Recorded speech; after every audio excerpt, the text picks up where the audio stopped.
Wholesale changes are on the way for this Denver Broncos football team after they fired Nathaniel Hackett. They moved on from two other coaches. How does this impact other coaches that are on the staff with just 2 games remaining on the season? Plus, we heard from Broncos general manager George Paton and CEO Greg Penner as they look forward to making some changes for the future of this organization. We share our thoughts and our takeaways from the press conference and more on today's brand new episode, Locked on Broncos. You are Locked on Broncos, your daily Denver Broncos podcast. Part of the Locked on Podcast Network.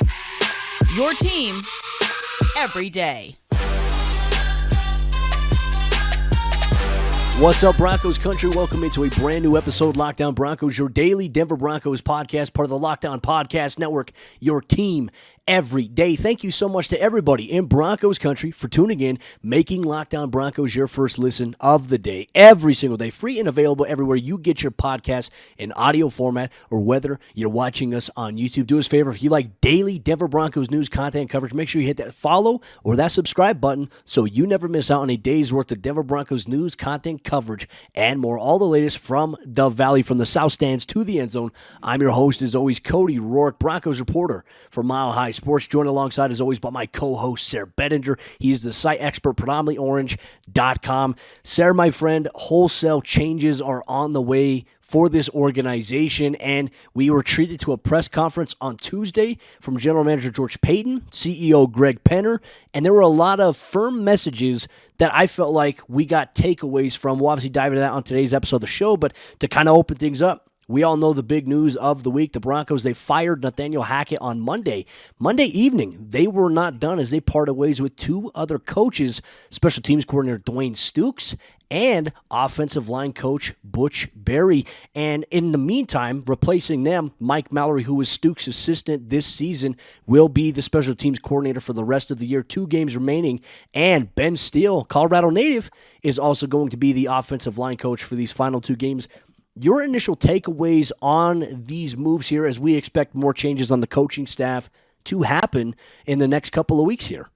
Very interesting couple of moves there made by the Broncos, in my opinion, Cody. Obviously, Nathaniel Hackett getting fired is one thing, but to see just select assistants getting, let go as well, very interesting to look and read into those things. Obviously, special teams, not good for the Denver Broncos this year. I know the running joke for the last handful of years had been Tom McMahon, right? Remember everyone kind of saying, well, it's not a week goes by without a Tom McMahon special teams gap or something like that. But really, that kind of stuff continued into 2022 with Dwayne Stukes' unit, unfortunately. And I think a lot of times, I was kind of refreshed by his honesty and bluntness at times in his press conferences, but at the same time, his guys just didn't go out and get the job done, and injuries play a factor for so much of this. As we heard from George Paton and Greg Penner in that press conference, they acknowledge injuries do play a role, but man, you can't help but wonder, how much the team really, we talk about this all year, right? We talk about, is it Russell Wilson? Is it the offensive line? Is it a combination of this, that, or the other? Well, the 2 real scapegoats, I suppose, if you want to read between the lines here, the 2 real scapegoats, if you're believing that Russell Wilson's 2022 season was an outlier in terms of his performance, they were the offensive line play, and it was Nathaniel Hackett and his play calling and offensive scheme design, right? So you've now let go of Hackett. You've let go of Butch Barry, who you never should have replaced Mike Munchak with in the first place. I think the Broncos made the right call, unfortunately, a tough call. And as always, we just kind of gotta throw it out there. We understand, like, we're talking about real people. This is their real life. This is their job. This is their livelihood and things like that. Hopefully these guys land on their feet and get other opportunities elsewhere. But for the Broncos, these moves were probably for the best. Yeah, 110%, right? And I think that I did a video on social media talking about this. There were a lot of people celebrating somebody losing their job, which I understand, like, Nathaniel Hackett and these other guys obviously didn't live up to the bill in which the requirement of their jobs kind of entailed for the Broncos to have success. We certainly understand that. We can acknowledge that. I just do think that the whole let's celebrate that a guy got fired. I mean, it just not only does it affect the person who got fired, we have to factor in family. I mean, same thing with you and I, Sayre. I mean, I'm sure there's people that would like you and I to be fired in certain aspects because they don't like our takes or, they disagree with us, whatever it may be, right? But at the end of the day, we all have responsibilities we got to take care of in our careers, but our life is our life, and we're humans, all of us, every single one of us, are human beings. So wishing the best of luck to Dwayne Stukes and Butch Berry. Unfortunately, moves that did not work out. But now I think we really have to throw it to the coaching staff as it stands this week. Now, obviously, Jerry Rosburg is the interim head coach at this point in time, Sayre. But now it's like when you look at this coaching staff and specifically position-specific coaches, how might this impact other coaches on the staff? I mean, I want to throw out names out there. Christian Parker, who his name is rising right now. It is rising as a potential coordinator around the National Football League. He's a great teacher. What does this mean for good position coaches like that, right? Because, once again, these guys came in. Christian Parker has been on the staff the last 2 years for the Denver Broncos, and he's well regarded. What he's been able to do in that secondary has been fantastic to watch with these guys, alongside Ola Adams, who's been assisting with the defensive backs and safeties. Zach Azzani, who's been really kind of a guy who's been a stakeholder, I'd say, the last 3 coaching staffs he's made it through at this point. What does it mean for guys like him and for what they've done in those rooms? I think that there could be an entirely new coaching staff, but I do hope certain guys stick around here for the Broncos coming into this next coaching staff. Well, I hope so too. And I think they're going to get the opportunity to do that based on whoever the Broncos do hire, right? Unless the coach that comes in has literally every single position, somebody in mind for that, somebody lined up for that. I think that there's a good chance that a lot of other assistants stick around, and even, really notable guys like defensive coordinator Ejiro Evero, who we found out during the press conference, the Broncos hope to interview him for their head coaching position. Not sure that he would be the number one candidate just in terms of, what the Broncos really need right now, something to move the needle. But I think him sticking around is very important. So I guess we'll kind of see, right? We'll kind of wait and see on all of these position coaches, all of these assistants. But I do think, Cody, I agree with you. So I really do. I think that wholesale changes are coming. I think that this coaching staff is going to look completely different than it does right now, or these final 2 games. It's kind of hard to believe the Broncos still have 2 games remaining this season, right? They're going to have to go out there and find a way to kind of keep focused based on the fact that we know these changes are coming, based on the fact these coaches know these changes are coming. They've got to go out and do a great job and put some things on tape. But to me, I think the impact on the assistant coaches is very much up in the air at this point, because you don't know, well, what if you do hire one of these big name coaches and they have all these different positions lined up? I mean, that could mean obviously these good assistants like Christian Parker, like even Ejiro Evero potentially may not be back in Denver next year, although we kind of have our hopes of which guys will come back. It'll be fascinating to see, but certainly everybody, not necessarily on the chopping block, but certainly in limbo as we sit here with 2 weeks remaining in the regular season. Yeah, I can't imagine for some of these coaches, right? They've gone through hell this season, with how things have gone. And as Greg Penner and George Paton said, this season hasn't gone how anybody envisioned. It's been much more difficult than they had thought it would be. Imagine just being one of these coaches right now and just saying, am I going to have a job here in 2 weeks? Like, am I going to have to move my family to another city, to another state? Like, that whole thing, that's got to be stressful in and of itself. One thing we did learn as well from George Paton and Greg Penner, they're setting the tone for this upcoming season. We have no idea who the next head coach will be, but they were very candid and very open about the 2022 season, how disappointing it was. We'll dive into all the action, all the recap from Tuesday's press conference at the UC Health Training Center on today's episode, Lockdown Broncos.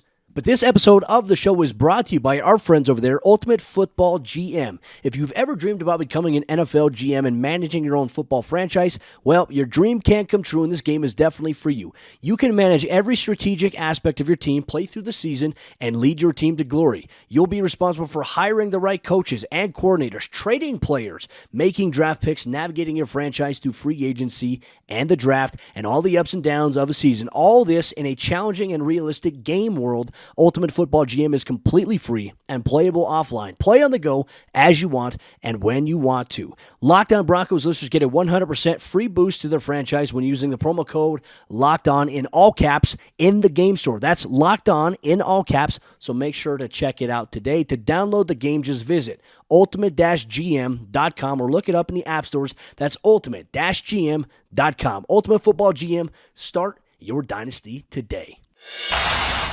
Broncos CEO Greg Penner made a bold statement about how he plans to take control of the franchise going forward. And Sayre, in Tuesday's press conference at the UCL Training Center, I felt like we finally had an idea about some firmness from Broncos ownership, right? Because it's the first year ownership has been in place to where they can make decisions. They can put pressure on various people within the organization to maybe enact change. And that's been something that we're going to see here this offseason. We got some great insight from CEO Greg Penner and General Manager George Paton when they met with the media.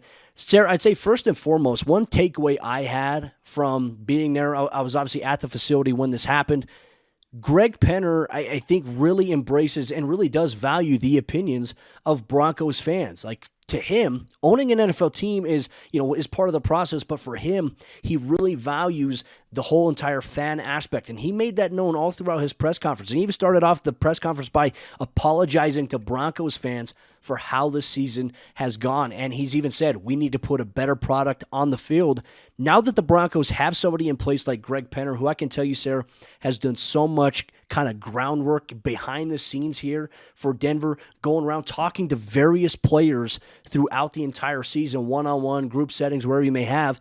He's very boots on the ground, and now the Broncos finally have that presence that has been missing since Mr. Bolin stepped away from the ownership situation initially when he was diagnosed with Alzheimer's. What were your takeaways from Greg Penner and what he had to say in Tuesday's press conference? All right, let's buckle up on this one, Cody, because I have some flaming hot takes on this here. So I love reading body language. I love it. I love being able to kind of read the way that things get said, right? And so this is just my take on the vibe of everything. Number one, first and foremost, and I want to hear your opinion on this too. And for those down in the comments who watched and listened to the press conference as well, let us know your thoughts on what I'm about to say here. But to me, Cody, this press conference and the statements that the Broncos have released very much so give off the vibe that George Paton is no longer driving the car, right? As of a year ago at this point, as of even when ownership was brought in, you could tell George Paton driving the car, right? He's the guy that's got the keys. At this point now, Greg Penner's got the keys. He's the one driving the car. He's going to be the one leading the head coaching search. The ownership group will be part of that. George Paton will be part of that. But also, beyond just that, you could kind of tell in this press conference, the vibe was like, we have our pre-planned statements. We're going to say what we need to say here. And George, you're going to take the blame for this. And George, I'm sure, was fine with that. I'm sure fine with taking the blame. But to me, George Paton is now very clearly not, I wouldn't even say, Cody, this is just my thought on this. I don't even know that he's riding shotgun for this head coaching search. I think he's riding in the back seat, and he's kind of just one of the voices. You've got Greg Penner leading this charge. He's going to make the call on the next head coach, but he also said the head coach is going to report to him. And I don't know. I guess he said that that's kind of standard procedure. I've never really known that to be the case. I've always thought that you go through the general manager, like the general manager-head coach relationship. It's very, very fascinating to me, but not to say that Greg Penner is going to be the general manager of the Broncos, but obviously your general manager typically picks a head coach to tie his name to. This head coaching search is going to be tied directly to Greg Penner and the ownership group with George Paton factored in. So to me, that spoke volumes about George Paton's role with the team going forward. Yeah, and I kind of felt like watching a little bit. There were times in that press conference where it kind of seemed like, you have a meeting, right? You're talking, if you have kids, you understand this. Your kid gets in trouble at school, right? Or they did something. You have the meeting with the principal, and there's kind of like the parents sitting there next to the kid. And I feel like there's a little bit of hand-wringing going on a little bit there from Greg Penner to George Paton. But ultimately, I will say this. George Paton has taken a lot of heat for the Russell Wilson thing not working out. Obviously, hiring Nathaniel Hackett, that simply did not work out. Greg Penner did mention the decision to move on from Nathaniel Hackett. It was not just, what happened on Sunday. He said that was obviously a big part of it. That was kind of what pushed them over the line to make that decision. But it was the full body of work. That was something that he mentioned there specifically. Outside of that, I will say George Paton did say he accepted responsibility for this season. And he said, as I told players yesterday, I take full responsibility for where we are as a football team. I brought in the head coach. I brought in most of the players. Even though he said those words, do you still feel like the fan base, does that buy any goodwill with the fan base? Because here's the reality of the situation. I think we all get so caught up in recency bias with how things are going, right? This season has been a disaster, one of the worst seasons in franchise history for this Denver football team. And I feel like everyone's like, okay, George Paton's got to go. There were a lot of people saying in the comments beforehand, George Paton needs to be handed his pink slip. George Paton has done a lot of great things, I think, for this Broncos team, and he's done it in 2 years. You can't just take a team that's been historically bad the last 7 seasons, before Paton got there the last 5 seasons, and change things miraculously in year 1. Change things miraculously in year number 2. It just simply doesn't work that way in football. I would say we look at draft picks. I think George Paton has been fantastic with draft picks, and they even mention it. They feel like they have some really good players, core players, star players, and guys they feel like they can develop.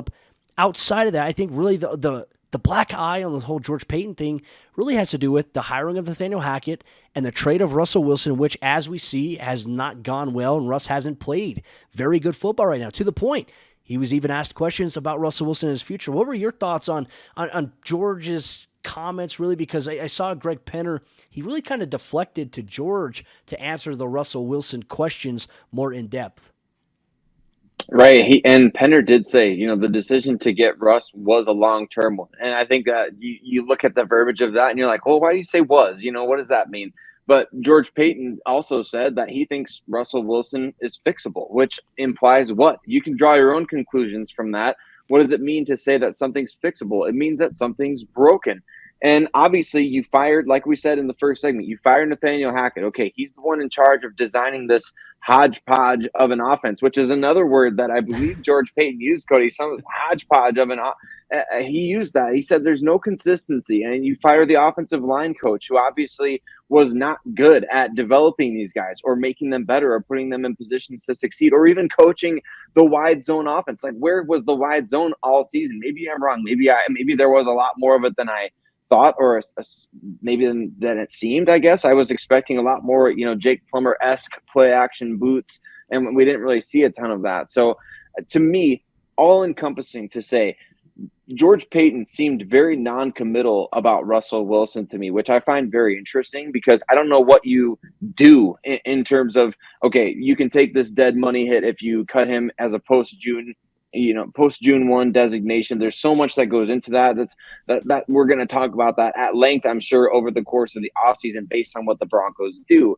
But to me, what I feel like, and what you just talked about, what it made me think of, is something that I wrote on Predominantly Orange. I think that George Paton is quote unquote safe.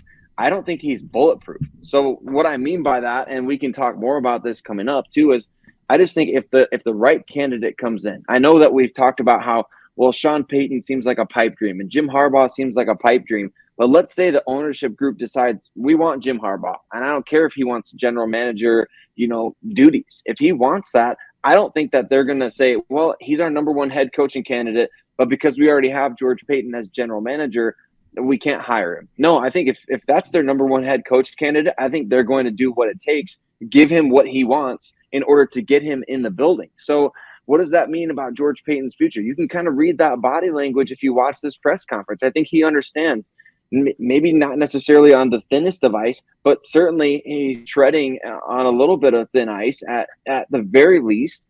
And then especially when it comes to Russell Wilson. And I think the Broncos understand Russell is part of the problem. Like he said, I think he's fixable, which means that you think he's broken or that something's broken. So to me, there's a lot to read into of what he said. It was very revealing, because you expect, the coach speak or the GM speak, right? You expect him to go out there and say, hey, we believe in Russell Wilson. He's our franchise quarterback. They said none of that. Absolutely nothing like that. There was nothing even remotely close to to them showing great support for Russell Wilson, which I find maybe most interesting of all. Well, and we're going to continue to talk about this on today's episode, Locked On Broncos, diving deeper into some of Peyton's comments and another one specifically about Russell Wilson. It kind of gave us this kind of feel about there being some non-committalness to Russell Wilson, if that is even a word there, Broncos Country. Plus, we'll dive into what the new head coach, what the Broncos are looking for in their next head coach here, potentially someone that they're going to commit to for quite some time in the process. You'll get that on today's episode, Lockdown Broncos. This episode of the show is brought to you by Audible, and Audible is releasing a slate of new football podcasts that we're sure you're going to love. That's why you'll be able to find an episode from The League available as a bonus episode on Locked On NFL, narrated by former Super Bowl champion and legendary smack talker Richard Sherman and sports broadcaster and rising star Taylor Rooks. The League is an 8-part docuseries about the most bizarre, inspirational, and unlikely stories connected to America's favorite sport, pro football. Our bonus episode is called The Way of the Cowboy and is the incredible story of how the 1977 Dallas Cowboys brought in Bruce Lee's protege to teach that defense martial arts, ushering in a new approach to the way that the league trained. Head over to Locked On NFL for a bonus episode of The League, or catch the full series wherever you get your podcast. Available now. Audible. Get in the game. Continuing our conversation on today's episode, Locked On Broncos recap from George Paton and Greg Penner's press conference at the UC Health Training Center about their journey for the next head coach. And Sayre, I mean, there's so much to break down. I mean, I feel like we could do probably 5 or 6 episodes on some of the key things that were said in this press conference in particular, but we're going to break it down a little bit, kind of cut it down to the most important parts. There was one part of where George Paton was kind of asked about Russell Wilson, right? And maybe this is the question and the answer that you were alluding to. He mentioned something about the quarterback position, mentioned, Russell Wilson, and he said, what, or whoever the quarterback is. Then he kind of caught himself. Then he said the backup quarterbacks. And at that point, it kind of made sense that, okay, there was a little bit of a change. I actually have the clip here that we can play for the listeners of it. This is the interesting one. Confidence level with him going forward.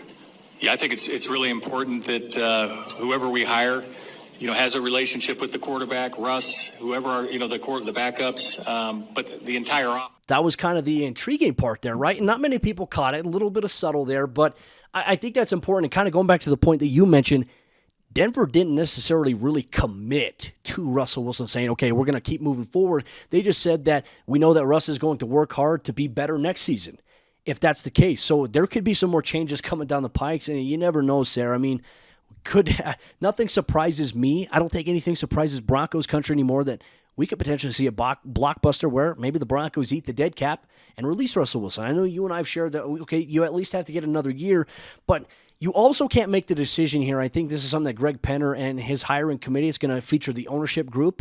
Specifically, Condoleezza Rice was mentioned. She's got a great background in football. She was also part of the committee to find the next Stanford football coach. For me, and I think you made this point on Twitter. I think I saw a tweet from you about it. You cannot hire this next coach just to appease Russell Wilson. You cannot hire this next coach to really just be the guy that's going to say, okay, I'm going to fix Russell Wilson. Because at the end of the day, and what I really took away, Greg Penner says, the team above all. That's the vibe I got from him. I did completely as well. And I was just looking up this quote because what you just said reminded me that George Paton basically said exactly that. He said, when he was asked about if he believes Russell Wilson is fixable, at the end of his quote, here's what he said. That's not why we're getting a new coach to turn around Russ. It's about the entire organization. It's about the entire football team. It's not just one player. It's not whether Russ is fixable or not, but we believe he is. We do. So, I mean, you go on that and you look at that and you read into that. I think that we're onto something here, Cody, in this line of thinking of just saying that, look, the next head coaching hire, it's not going to be Dan Quinn and Brian Schottenheimer because you want to turn Russ's 2023 season around. It could be Dan Quinn and Brian Schottenheimer because you feel like they're the best candidates for the job, but it's no longer a situation here where it's like, okay, who's the best candidate for Russ? Like, that's what I've been saying. I've been saying, like, you've got to make sure that whoever you bring in is going to work diligently to fix Russ.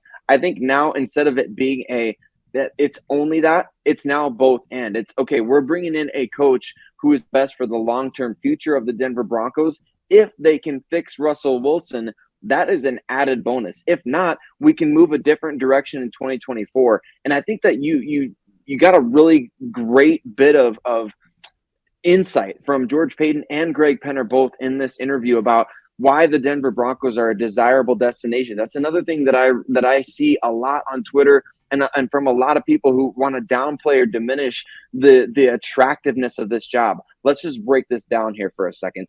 The Denver Broncos head coaching gig is 1 out of 32 in the entire world. It's one of the best jobs in the entire world, just simply based on the fact that it's an NFL head coaching job, much less a desirable city with 3 world championships and Lombardis in the trophy case. This is a rich winning tradition, a history of having some of the best fans in football, an ownership group now that just paid $4.65 billion to buy this team, that has committed $100 million to renovating the stadium, that threw $100,000 at the Colorado School of Mines students to go to their team's championship game. This ownership group has done nothing, if not shown a willingness to spend a lot of money to get you to come and coach this team and to give you likely whatever you want in terms of your role with the team. And I think that that's very clear to me after watching this press conference, after listening to Greg Penner, who I resonated with one thing that he said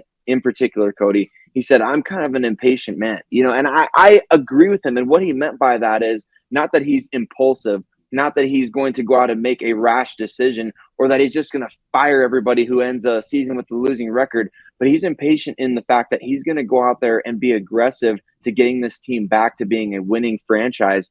I think that that's very abundantly clear. I think the Condoleezza Rice connection to Stanford that you mentioned is very significant. If anybody out there really wants Jim Harbaugh, that could be a tie-in that could potentially play in down the road.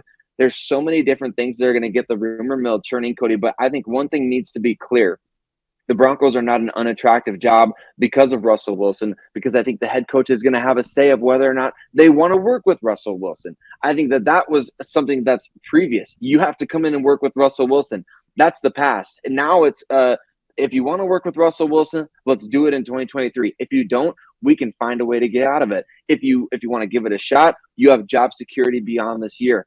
There's so many different things I think the Broncos can do to make this job even more attractive than it seems on the surface, but it's not unattractive in the first place. I think that was clear after today's interview and press conference. The one thing I'll leave here with Broncos Country to conclude today's episode, Locked On Broncos, Greg Penner did say, whoever the next head coach will be will have unlimited resources at their disposal, which, in my opinion, supports exactly what you just said. If this next head coach does not want to work with Russell Wilson, I think the ownership group will find a way to get out of it in one way, shape, or the other. I feel like every other day I see a new graphic floating around social media about his cap hit, what it would be after a post-June 1st designation. I don't know what is what anymore, how much it'll actually cost at this point, Sayre, because the information we see changes literally every single week. Broncos Country, we just want to say thank you so much for tuning in to today's episode of Locked On Broncos on your favorite audio podcasting platform, or whether you watch on YouTube. Make sure you share your thoughts with us down below. If you're watching on YouTube, comment on the video, share your thoughts on what Greg Penner and George Paton had to say in their press conference on Tuesday. If you're listening on your favorite audio podcasting platform, tweet us on Twitter at Cody Roark NFL, at Sayre Bedinger, at Locked On Broncos. The Broncos are back on the practice field this week. We'll hear from Jerry Rosburg as well. Some more personnel moves on the football side of things with players has been made. We'll dive into that as well in tomorrow's brand new episode, Locked On Broncos.